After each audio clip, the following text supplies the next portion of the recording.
So today we are talking about top 5 regrets of the dying. अस्सलाम वालेकुम everyone, उम्मीद है आप सब खैर खैरियत से होंगे, खुशबाश राजी बाजी मजे में होंगे। मेरा नाम है अरबाब खान और आज हम बात करने वाले हैं एक बड़े इंटरेस्टिंग टॉपिक की। I recently read an article जिसका टॉपिक था top 5 regrets of the dying people और बड़ा इंटरेस्टिंग लगा मुझे, तो आई डिसाइडेड कि इसके ऊपर एक वीडियो बननी चाहिए और आपके साथ ये शेयर करना चाहिए। Okay, so the back story of this article is, असल में ये बुक से समराइज किया गया आर्टिकल था और ये बुक जो है इसमें एक नर्स बता रही होती है कि वो टॉप 5 रिग्रेट्स कौन से होते हैं जो हर मरता हुआ इंसान फील करता है। So let's start without any further ado. तो द नंबर 1 रिग्रेट जो according to the nurse mostly लोगों को होता है कि I wish I had the courage to live a life true to myself, not the life others expected of me. इसका मतलब definitely यही है कि जो लोग मर रहे हैं उनमें से मोस्टली लोगों का यही रिग्रेट था कि काश वो अपनी ज़िंदगी को अपने असूलों के मुताबिक जीते, ना कि उन एक्सपेक्टेशंस के मुताबिक जो लोग उनसे रखते हैं। और इसको अगर हम रिलेट करें अपने पाकिस्तानी कल्चर से तो इसमें तो बहुत ही ज़्यादा है कि हम लोग वैसे ही सोचते रहते हैं कि यार लोग क्या सोचेंगे, लोग क्या सोचेंगे, लोग क्या सोचेंगे, और हम बहुत सारी ऐसी चीज़ें नहीं कर पाते कि जो शायद हम कर चुके होते। और उसमें एक बहुत मज़े का पॉइंट ये था कि इंसान हमेशा रिग्रेट उन चीज़ों पर करता है कि जो उसने नहीं की। जो चीज़ें वो कर चुका होता है उनमें से बहुत रेयर ऐसी चीज़ें हैं कि जिसके ऊपर उसको रिग्रेट हो गया यार ये मैंने क्यों किया। बट 99% ऑफ द रिग्रेट्स जो होते हैं वो इस चीज़ के ऊपर होता है कि यार काश मैं वो चीज़ कर लेता जो चीज़ उसने मिस की होती है।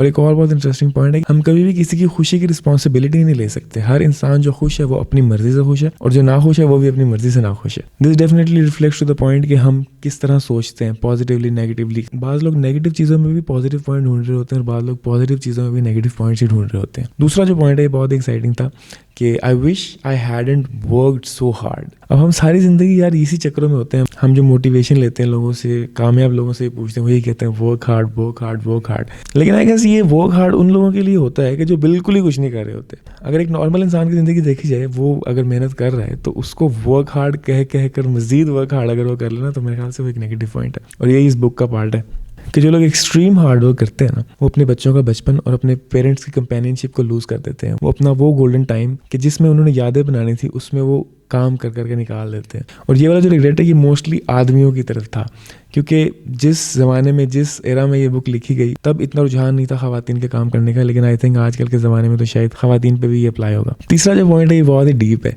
कि I wish I had the courage to express my feelings. अब इसको हम दोनों तरीक़ों से ले सकते हैं। इसको typical love point of view से भी देख सकते हैं, लेकिन दूसरा पॉइंट ऑफ व्यू जो इस बुक में है वो बहुत इंटरेस्टिंग है। वो ये है कि बहुत से लोग एक्सप्रेस नहीं कर पाते अपनी feelings to keep peace with others. मतलब कि शायद किसी का दिल रखने के लिए बहुत दफ़ा ऐसे होता है कि हम ठीक बात भी नहीं कर पाते, एक्सप्रेस नहीं कर पाते, जो हम सोच रहे हैं उसको बता नहीं पाते। और इससे होता क्या है कि आप मार खाते हैं और आप सेटल कर जाते हैं एक मीडियोकर लाइफ के लिए, and you never become what you are truly capable of. Fourth point is one of the most beautiful points of all कि I wish I had stayed in touch with my friends. अब इस point का main focus उस तरफ था कि हम most often अपनी ज़िंदगी में काम करते हैं, बिजी हो जाते हैं और हमें उन बेनिफिट्स का अंदाज़ा ही नहीं होता कि जो हमें हमारे ट्रू फ्रेंड्स से मिलने थे। इसमें डेफिनेटली एक तो ये था कि जब इंसान काम करता रहता है और लाइफ उसकी बिजी चल रही होती है तो एक पॉइंट आता है कि उसकी बस हो जाती है और उस बस के टाइम पे हमें दोस्त चाहिए होते हैं जो हमें हमारे उस बस वाले टाइम से निकालें और वापस ज़िंदगी के ट्रैक में लेके हम शुगर लगाते हैं, पुरानी बातें करते हैं या जिस तरह से भी एक दूसरे को पंप करते हैं कि यार कुछ नहीं आता, इजी हो जाए।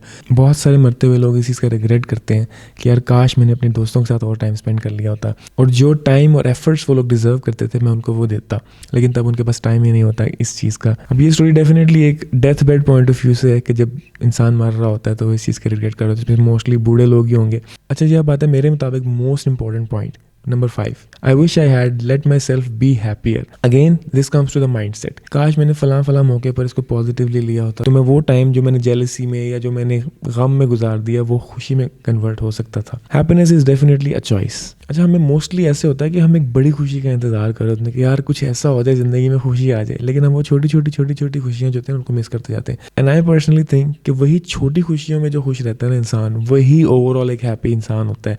जो लोग बड़ी खुशियों के इंतजार में होते हैं ना वो इंतजार ही करते रहे थे, तो बहुत सी इंपॉर्टेंट खुशियाँ जो होती हैं वो अपनी ऐसे गुजार देते हैं। इंसान अपने उसी ओल्ड पैटर्न्स और उन्हीं आदत में बस फंसा रहता है जिसमें वो मुब्तला होता है और वो वेट करता है कि शायद कुछ बड़ा हो जाए, कुछ ऐसा आ जाए कि जिससे मुझे खुशी मिल जाए। लेकिन 99% लोगों की लाइफ में तो ऐसा होता नहीं है। अब इन 5 पॉइंट्स में से जो कॉमन एक चीज़ मुझे लगी ना वो हैप्पीनेस के बारे में थी कि इंसान जब डेथ बेड पे पड़ा होता है और वो अपने रिग्रेट्स सुना रहा होता है उसमें मोस्टली यही होते हैं कि यार काश मैं खुश रहता। मतलब आज आगे वो इस पॉइंट पे जाते हैं कि काश मैंने लाइफ को पॉजिटिवली लिया होता, काश मैंने वो चीज़ें की होती जिनसे मुझे खुशी मिलती। और इसमें मोस्टली हमारे कल्चर में वो लोग जिनको दाद दी जाती है, फॉर एग्जाम्पल जैसे पढ़ने वाले बच्चे होते हैं, वो अपने उस पढ़ने वाले टाइम में इंजॉय ही नहीं कर पाते क्योंकि उनका फोकस सिर्फ होता है किताबें किताबें किताबें किताबें, ठीक है। लेकिन वो बच्चे बाय द साइड जो शरारतें करते हैं, जो पता नहीं क्या क्या करते हैं, वो अपना टाइम अच्छे से निकाल लेते हैं और वो सारी जिंदगी उस टाइम को याद करते हैं। दूसरे बच्चे के पास अपनी स्कूल की मेमोरीज नहीं होंगी और ना ही वो इस चीज़ को एंजॉय कर पाता है लेटर ऑन। और दूसरा पॉइंट जो मैंने इन रिग्रेट्स से सीखा वो ये था कि हमें अपनी लाइफ में एक बैलेंस रखना चाहिए। हमें फैमिली की भी जरूरत होती है और काम भी करना होता है। तो इतना ओवरवर्क भी नहीं करना और इतना ढीला भी नहीं पड़ना कि सारा टाइम ही फैमिली को दे दो। तो there should always be a balance. अपने पुराने दोस्तों के साथ इन टच रहना चाहिए और ओवरऑल एक हैप्पी वाइब रखनी चाहिए, एक पॉजिटिव वाइब रखनी चाहिए, नेगेटिविटी को अपनी जिंदगी से निकालना चाहिए। एंड ट्रस्ट मी, हम ये कर सकते हैं। छोटी मोटी ऐसी चीजें जिनसे आपको टेंशन होती है ना, उनसे जान छुड़ाएं। और अगर वो आपको पता है कि आप उनसे जान नहीं छुड़ा सकते तो उनके साथ सेटल करना सीखें। आपको पता होना चाहिए कि इसको टैकल कैसे करना है और किस तरह से इससे कम इफेक्ट होना है। बाकी टेंशन नहीं लेनी चाहिए किसी भी चीज की। इवन हमारे हॉस्पिटल्स का अगर हाल देख लेना, 90% लोग ये कहते हैं कि पाकिस्तान में मीठा बहुत होता है। डेफिनेटली ऑयल बहुत यूज होता है, मीठा बहुत होता है, स्पाइसेस बहुत होते हैं। लेकिन मेरे ख्याल से सबसे जो मेन चीज़ है ना, जो आपको बीमार करती है, वो होती है टेंशन।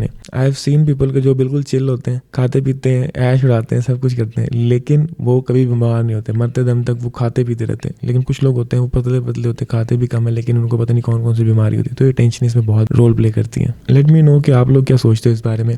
तो इस वीडियो को यहीं पे खत्म करते हैं। इंशाल्लाह मिलेंगे नेक्स्ट वीडियो में। टेक केयर, अल्लाह हाफिज़।